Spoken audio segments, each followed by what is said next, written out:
بسم اللہ الرحمن الرحیم۔ السلام علیکم دوستو، ایک نئی ویڈیو کے ساتھ حاضر ہیں۔ چلے اپنی ویڈیو سٹارٹ کرتے ہیں۔ پچھلے سال 2022 میں اگست کے مہینے میں جرمنی کے چانسلر نے ایک پرپوزل دی تھی۔ اس پرپوزل کے تحت ان کا کہنا یہ تھا کہ ٹھیک ہے، آلموسٹ سارے کا سارا یورپ جو ہے وہ اس وقت نیٹو کی چھتری کے نیچے ہے، لیکن پھر بھی تمام یورپین کنٹریز کو اپنے لیے ایک ایسا ایئر ڈیفنس نیٹ ورک بنانا چاہیے نیٹو سے علیحدہ ہو کے، جو کہ یورپین کنٹریز کا دفاع کر سکے۔ اس پرپوزل کو انہوں نے نام دیا تھا the European sky shield initiative ESSI۔ اب حیرت کی بات یہ ہے کہ اس سال جولائی 2023 کے اندر سوئٹزرلینڈ نے اس یورپین ایئر ڈیفنس سسٹم کی جو ہے وہ حمایت کا اعلان کر دیا، اور سوئٹزرلینڈ کی حکومت کا کہنا یہ ہے کہ رشیا کے یوکرین کے اوپر اٹیک کے بعد ہم یہ سمجھتے ہیں کہ واقعی یورپ کے اندر ایک ایسا سسٹم جو ہے وہ ہونا چاہیے، ایک ایسا ایئر ڈیفنس نیٹ ورک ہونا چاہیے جو کہ نیٹو سے الگ ہو کے کام کرے، نیٹو کی چھتری کے نیچے بالکل نہ آتا ہو، اور تمام یورپین کنٹریز کو وہ ایئر کور فراہم کرے۔ اس سے پہلے پچھلے مہینے آسٹریا نے بھی اسی پرپوزل کا جو ہے وہ خیر مقدم کیا تھا، اور انہوں نے کہا تھا کہ ہمیں جرمنی کی بات جو ہے وہ سمجھ میں آتی ہے، اور آسٹریا بھی یہ چاہتا ہے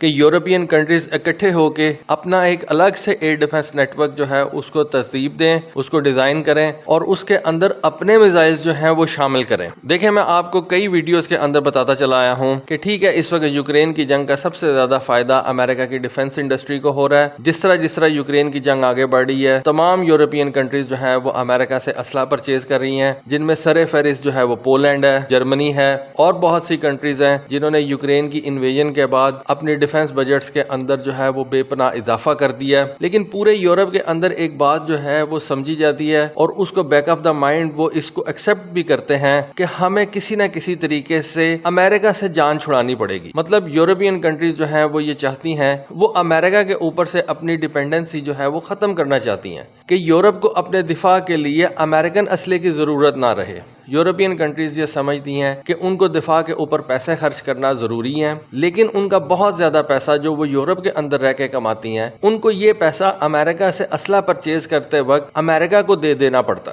اور اس طرح سے یورپ کی ہارڈ ارنڈ کمائی جو ہے وہ امریکہ لے جاتا ہے۔ اور اس کے بعد اگر یورپین کنٹری امریکہ کے ساتھ کسی ڈیفنس پیکٹ کے اندر شامل بھی ہوتی ہیں تو وہاں پہ بھی ان کو امریکہ کی باتیں جو ہے وہ ماننی پڑتی ہیں۔ یہ ساری چیزیں یورپینز کو ڈسٹرب کرتی ہیں، اور یورپینز نہیں چاہتے کہ امریکہ ان کے اوپر اس طرح سے حاوی رہے۔ لیکن اس وقت سینیریو کچھ ایسا ہے کہ امریکہ یورپین کنٹریز کو بھی بلیک میل کرتا ہے۔ اب جیسا کہ آپ کو پتا ہے کہ سوئٹزرلینڈ اور آسٹریا جو ہیں وہ نیٹو الائنس کا حصہ نہیں ہے، لیکن پھر بھی ان دونوں کنٹریز نے اس یورپین اسکائی شیلڈ انیشیٹو کو جو ہے وہ پسند کیا ہے، اور اس کو سٹارٹ کرنے کی بات کی ہے، اور ان دونوں کنٹریز نے بھی اپنی رضامندی جو ہے اس کا اظہار کیا ہے۔ سوئٹزرلینڈ اور آسٹریا کا کہنا یہ تھا کہ اس اسکائی شیلڈ انیشیٹو کو جوائن کرنے کا یہ مطلب نہیں ہے کہ ہم کسی بھی انٹرنیشنل ملٹری کانفلکٹ کے اندر پارٹیسپیٹ کریں گے، بلکہ ہم صرف اپنے کنٹری کے دفاع کے لیے اس طرح کے انیشیٹو کے اندر حصہ لینا پسند کریں گے۔ اس وقت تقریباً 17 ممالک نے اس یورپین اسکائی شیلڈ انیشیٹو کو جو ہے وہ پسند کیا ہے۔ ان 17 ممالک کے اندر جرمنی، برٹن اور سویڈن شامل ہیں۔ یہ تینوں کی تینوں تگڑے کنٹریز ہیں، اپنا اسلحہ تیار کرتے ہیں۔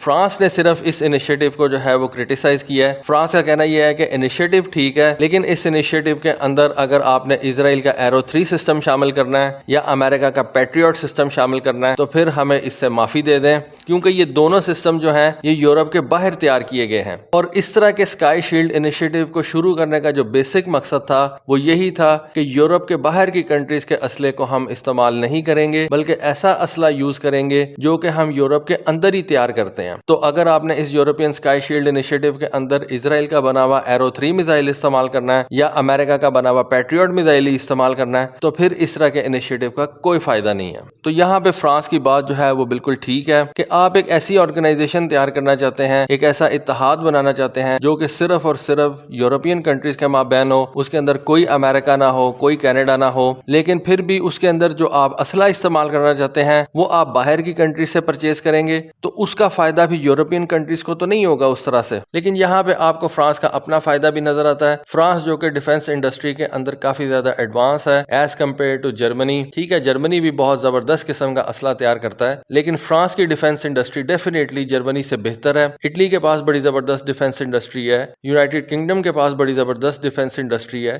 لیکن اس وقت فرانس جو ہے وہ علیحدہ سے ایک سائڈ پہ کھڑا ہے، اور اس کا کہنا یہ ہے کہ اگر آپ نے اس طرح کا کوئی اتحاد ڈیزائن کرنا ہے تو اس کے لیے اسلحہ بھی آپ کو یورپ یورپ کے اندر ہی تیار کرنا پڑے گا۔ تو یہ تھی ایک چھوٹی سی انفارمیشن، چھوٹی سی ویڈیو۔ ہوپفلی آپ کو آج کی ویڈیو، آج کی انفارمیشن پسند آئی ہوگی۔ کامنٹ سیکشن میں اپنی رائے سے ضرور آگاہ کیجیے گا۔ آج کے لیے بس اتنا ہی۔ تھینک یو، اللہ حافظ۔